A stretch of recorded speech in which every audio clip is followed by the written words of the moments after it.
ఇప్పుడిప్పుడే బయటకు వస్తున్నటువంటి డ్రోన్ కెమెరా ద్వారా ములుగు నియోజకవర్గంలోని మరి తాడ్వాయి నుంచి మేడారం సమ్మక్క సార్లం వెళ్లే దారిలో 1,00,000 చెట్లు దాదాపుగా ఇప్పటి వరకు డ్రోన్ కెమెరా ద్వారా వచ్చిన అంచనా 500 ఎకరాలలో 78,000 చెట్లు ఆ గాలికి మొత్తం 31వ తారీఖు నాడు కురిసినటువంటి భారీ వర్షాలు మరొక రకమైనటువంటి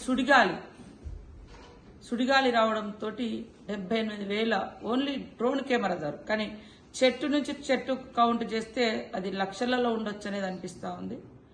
దీన్ని మరి టొరండో అంటే ఒక రకమైనటువంటి సుడిగాలి వీచి ఇన్ని 100 ఎకరాల్లో చెట్లు మొత్తం కూడా నష్టపోవడం జరిగింది. మరి వెంటనే నేను కానీ సంబంధిత లోకల్ కలెక్టర్ గారు, డిఎఫ్ఓ, ఎస్పీ మేమంతా కూడా దాన్ని పరిశీలించి మొన్న ఇది ఎంత నష్టం జరిగిందో డ్రోన్ కెమెరాల ద్వారా తీయాలని ఆదేశించడంతో ఈ రోజు నిన్నటి నుంచి అవి బయటికి రావడం జరిగింది. ఈరోజు పీసీసీఎఫ్ గారు కూడా మరి ములుగు ప్రాంతాన్ని ఏదైతే తాడ్వాయి టు మేడారం మధ్య అటు తాడ్వాయి ఇటు మేడారము అటు షాపెల్లి ఇటు కొండపర్తి ఈ మధ్యలో ఉన్నటువంటి 500 ఎకరాలలో ఈ డ్యామేజ్ జరిగింది. అంటే ఇలాంటి ఏదైతే సుడిగాలు ఉన్నాయో ఇది జంగల్లో వచ్చింది కాబట్టి చెట్లు పడిపోయి ప్రాణ నష్టం జరగలే.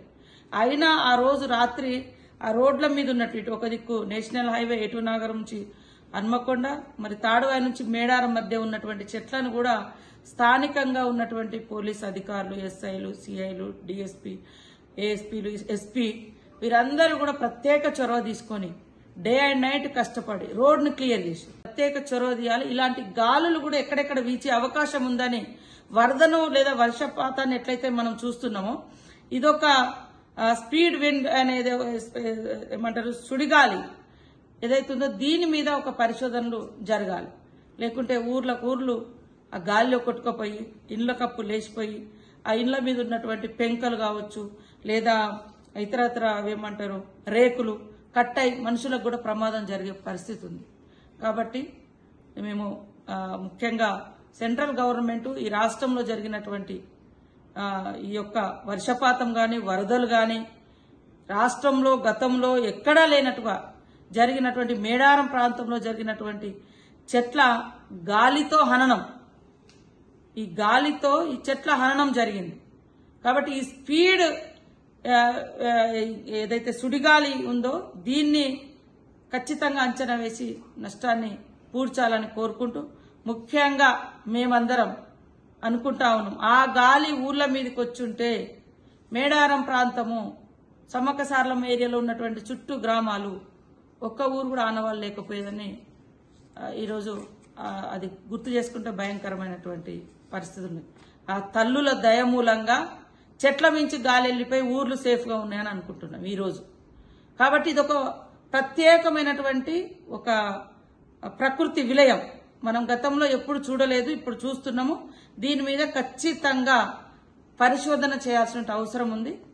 ఇది మేము ముఖ్యమంత్రి గారి దృష్టికి కూడా తీసుకెళ్తాం అని తెలియజేస్తూ అదేవిధంగా అధికారులు కూడా రాష్ట్ర వ్యాప్తంగా ఉన్నటువంటి అధికారులు కూడా ఇలాంటి గాలులు ఎక్కడెక్కడ వీచే అవకాశం ఉంది. ఇవాళ వరదలు వచ్చినప్పుడే మనము ఎక్కడైతే వర్షం పడుతుందో ఆ వర్షపాతాన్ని కాకుండా నిన్నటి నుంచి వస్తున్నటువంటి డ్రోన్ కెమెరాస్ ద్వారా వచ్చే విజువల్ చూస్తే నాట్ ఓన్లీ ఒక మేడారం రోడ్డు లేదా ఈ హైవే మీద కానీ మొత్తం జంగల్లో మొత్తం ఈ సుడిగాలితోటి ఎట్లా నష్టం జరిగిందనేది బయటకు వస్తూ ఉంది. కాబట్టి సెంట్రల్ గవర్నమెంట్ ఇది ఒక ప్రత్యేక దృష్టి పెట్టి ఈ మళ్లీ రీప్లేస్ చేసుకోవడానికి అది నేషనల్ మన వైల్డ్ లైఫ్ సాంచురీ అది. సో దాన్ని రకరకాల మంచి వనమూలికలకు కూడా ఎఫెక్ట్ అయింది. 100 ఏళ్ల నాటి చెట్లు కూడా మనం కోల్పోవడం జరిగింది. ఆ ప్రాంతాన్ని మరి ఇక్కడటువంటి కిషన్ రెడ్డి గారు అదే సెంట్రల్ మినిస్టర్ గారు బండి సంజయ్ గారు ప్రత్యేక చొరవ తీసుకొని ఆ ప్రాంతాన్ని రీప్లేస్ చేయాలి, మళ్ళీ వాటికి నిధులను శాంక్షన్ చేయాలి. అదే కాకుండా దాని మీద ఒక పరిశోధన జరగాలని కోరుతా ఉన్నాం. ఇటు రాష్ట్ర ప్రభుత్వం నుంచి కూడా తప్పకుండా సీఎం గారి దృష్టికి నిన్న ఈ చెట్లు పడిపోయిన దృష్టి తీసుకెళ్లినాము. కానీ ఇంత అయిందనేది క్లియర్ గా పిక్చర్స్ మాకు డ్రోన్ కెమెరాల ద్వారా తెలిసింది. సో ఇది కనుక ఊర్ల మీదకి వచ్చుంటే దాని ఎఫెక్ట్ ఒక కొండపర్తి విలేజ్ మీద రావడంతో ఒక 5-10 ఇండ్లు డ్యామేజ్ అయితే వెంటనే నేను, కలెక్టర్ గారు, ఎస్పీ గారు, స్థానికంగా ఉన్నటువంటి మండల స్పెషల్ అధికారులు మేమందరం విజిట్ చేసి వాళ్లకు సపోర్ట్ చేసి కొంత ఆర్థిక సాయం, కొంత సాయం మేము అందుబాటులో ఉన్నంత మేరకు మేము అక్కడ లోకల్ గా నిన్న కూడా చేయించడం జరిగింది.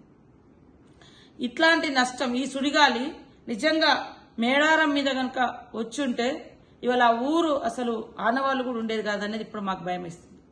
సో ఇలాంటి సుడిగాలులు ఏ ఏ ప్రాంతాల్లో వచ్చే అవకాశాలు ఉన్నాయో ముందస్తు కూడా పరిశోధన చేయాల్సిన అవసరం ఉంది. ఫారెస్ట్ శాఖ వారికి కూడా ఇది తెలియజేయడం జరిగింది. ముఖ్యంగా సెంట్రల్ గవర్నమెంట్ ఇది ఫారెస్ట్ శాఖ మీ పరిధిలో ఉంది. అదేవిధంగా వైల్డ్ లైఫ్ సాంచురీగా అసలైన తొలి వెలుగు. ఫాలో వాట్సాప్ @తొలి వెలుగు official.